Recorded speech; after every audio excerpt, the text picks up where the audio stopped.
What an extraordinary day we've just had in Berlin, round 12. And I'm going to give you two videos. I'm going to be looking at the top games, two top games, Mamedyarov against Ding, and this game here, Karjakin against Caruana. Well, Karjakin and Caruana, of course, have quite a history together. If you remember 2 years ago, the last round of the candidates where Caruana needed to win but failed and Karjakin came through and won.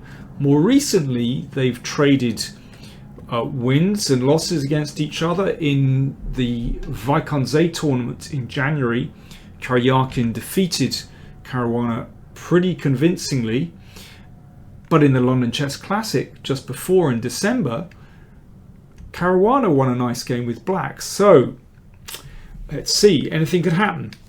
It's a Petrov, which Fabiano has been playing as his main opening weapon in this tournament and in Vaikonze as well.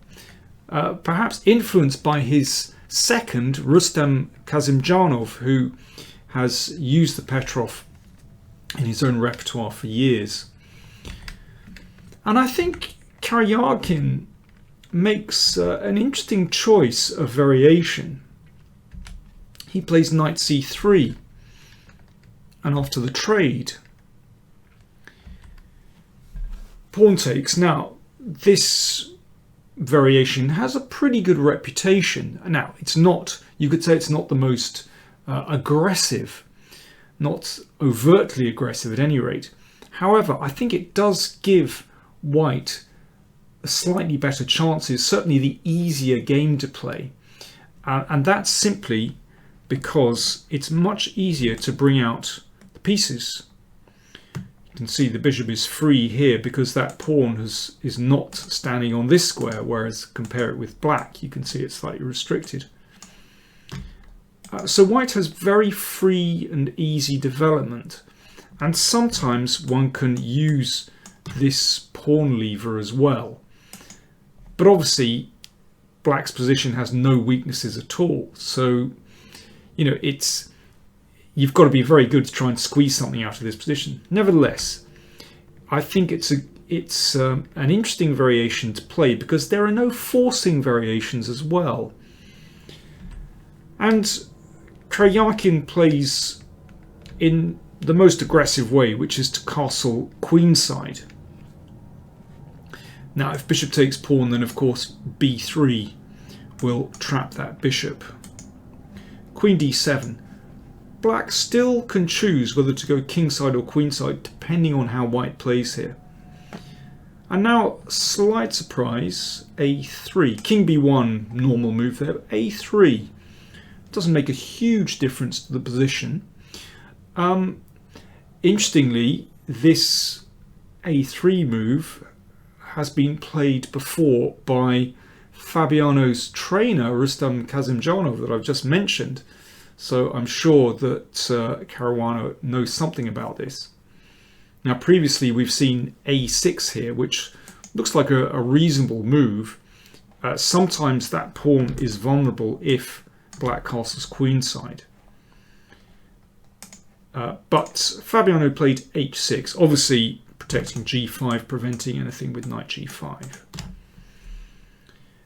And here, knight d4. It's a clever move.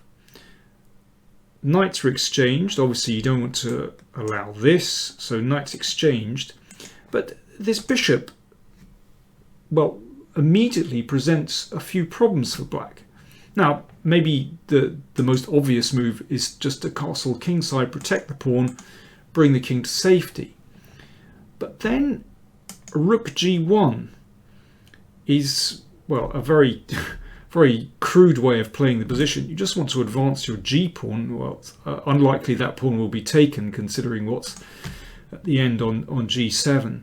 And yeah, just advance the pawns and try and break through with g5 or maybe f5. And actually white has serious initiative there. And you can see that it does make a massive difference having this pawn here and not here. That pawn on d6, okay, so it's a completely regular pawn structure, but actually cramps black's pieces to a certain extent. So after bishop d4, bishop takes knight on d4, rook g8 played to protect the g-pawn, but now it's quite clear that the king is going queenside. Bishop e2, and well, c5 was played, and both players weren't quite sure about c5 after the game.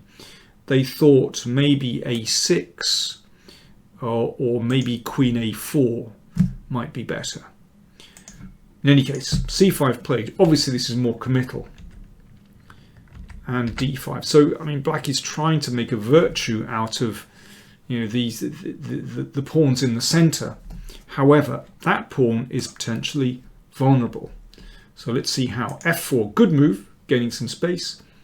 Black finally brings the king to safety, and bishop f3. So you can see that very simply white is able to gang up on this pawn. And well, one possible continuation might be that Caruana and, well, both players mentioned afterwards, f5. So that blocks out white's potential kingside pawn advance. Now queen f2 hitting here, the queen defends, and now white simply doubles on the d file. So black will probably reply in kind, but you can see that black is a little bit tied down, and white still has the option to try and advance here. White's bishops look very good. Black's bishops don't look brilliant. And I think the problem with advancing these pawns is that it does somewhat expose black's king, whereas white's king is still very snug behind those 4 pawns. So I can understand why Fabiano wanted to find a way of somehow clearing the position, very quick clearing up the position, and that's why he played bishop g4.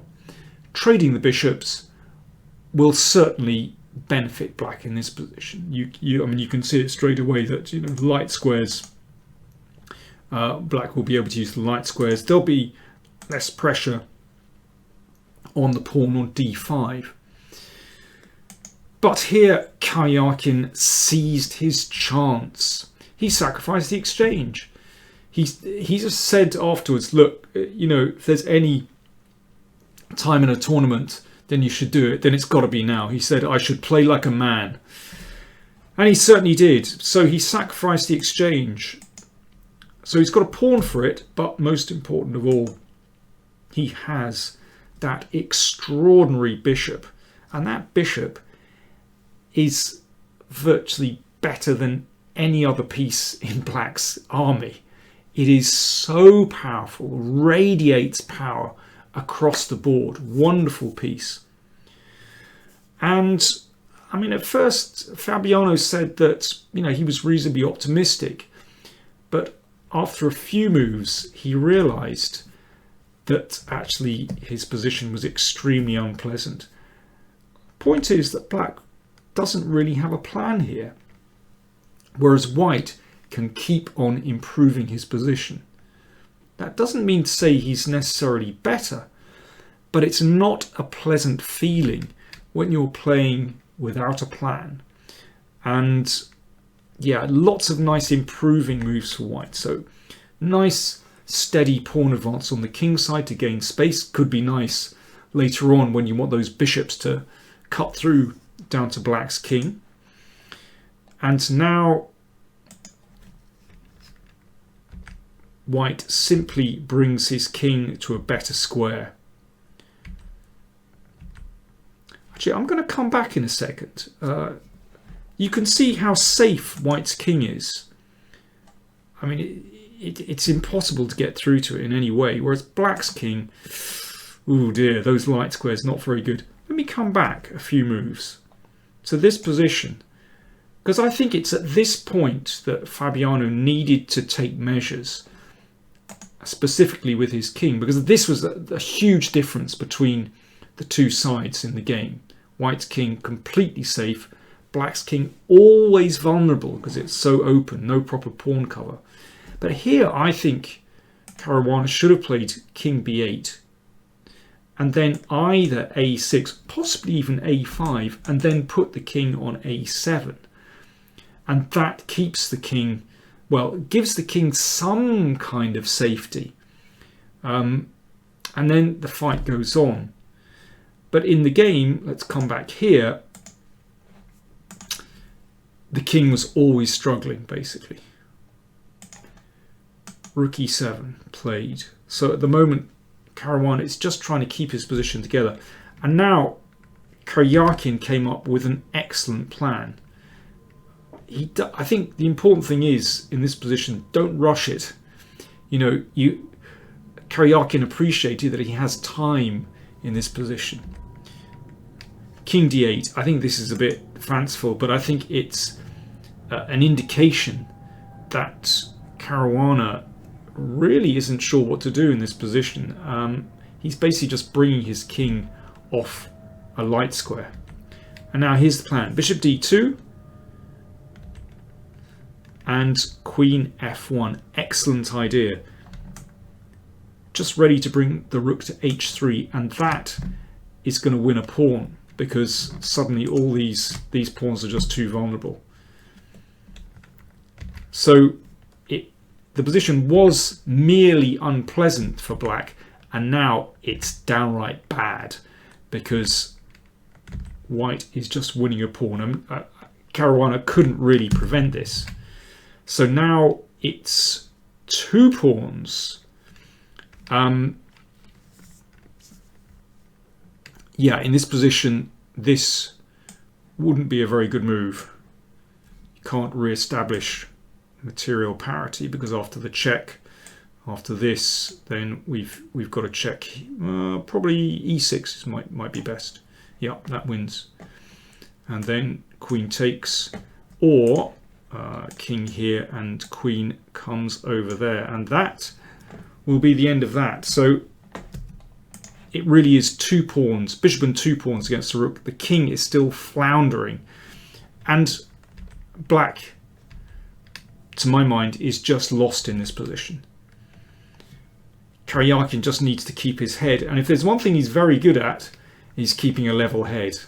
That really shows in his games. He's so responsible in the way he plays. He prepared everything so beautifully with the king on a2, and now he just holds everything together. So here we go.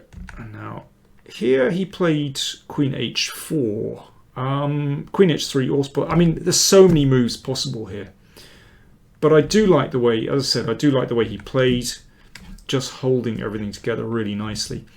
There was a bit of time pressure involved at this point, but not so much for Karjakin. It was Caruana, as usual, who was running short of time, which of course didn't make life any better for him. And here, I mean, there are so many ways to go, but again, a really nice idea. So he just brings the rook back, so that's not possible, of course, and then he's going to switch the rook possibly to f2, which it might come in here, possibly to g2, and then h5. It's terrible. So at this moment, Caruana decided, okay, it's make or break. b5, he just has to randomize the position, but Karjakin had plenty of time to work things out, and bishop takes f7 is a nice breakthrough. Of course, this was extremely well calculated. I'll show you what he calculated. So clearly, well, rook takes rook, bishop takes queen, and if the bishop is taken, then this drops. So therefore queen f5. And now, excellent piece of calculation from Karjakin. He goes into the endgame. He's got too many pawns. But he'd also calculated this out extremely well, because this could still present problems if you don't get it absolutely right. But here, yeah, he basically calculated it right down to the winning position. So it goes like this. Here, and now, well, a move like b4 is possible, but actually his move was much cleaner. So he threatens to queen pawn on the queen side. Either the king or the rook has to look after the g pawn, otherwise g7, g8 is going through. So in this case, Caruana chooses to bring the king over. So threat b6 followed by a7, so the king stops that. And now king b3. And here Caruana resigned. The threat is just to bring the king over. The rook cannot leave the g file because g7 goes through. And the king can't help because b6 will win. So that's the plan. King over here, the rook will have to go here, and then the king just comes up to support the g-pawn going through. A really clean finish. Karjakin, I think, showed in this game, one, very clever opening choice. Two, well, absolutely superb technique. Didn't allow any counterplay. And yeah, three, incredible mental toughness. Don't forget, he started this tournament with 1 point out of 4. What an incredible comeback from him. So that blows the tournament absolutely wide open. Do have a look at the game between Mamedyarov and Ding, which also has a huge bearing on the tournament. You'll find the link in at the end of the vid. But let me just show you, tell you the scores. So Karjakin and Caruana now have 7 points. Mamedyarov, Grishuk and Ding all have 6.5. 2 rounds to go. Any of those 5 players can win the tournament. However, I would say Karjakin is now hot favourite because he has the better tiebreak against Caruana. First tiebreak is the result between the 2 players. And Karjakin, of course, has just defeated Caruana. Let me know what you think. Don't forget to like, comment and subscribe. And if you want to see playlists of, well, the top players in the tournament, then do have a look in the video description where there are links to playlists, and also in the info button as well. Click on that too for more stuff. An incredible day. Thanks for watching.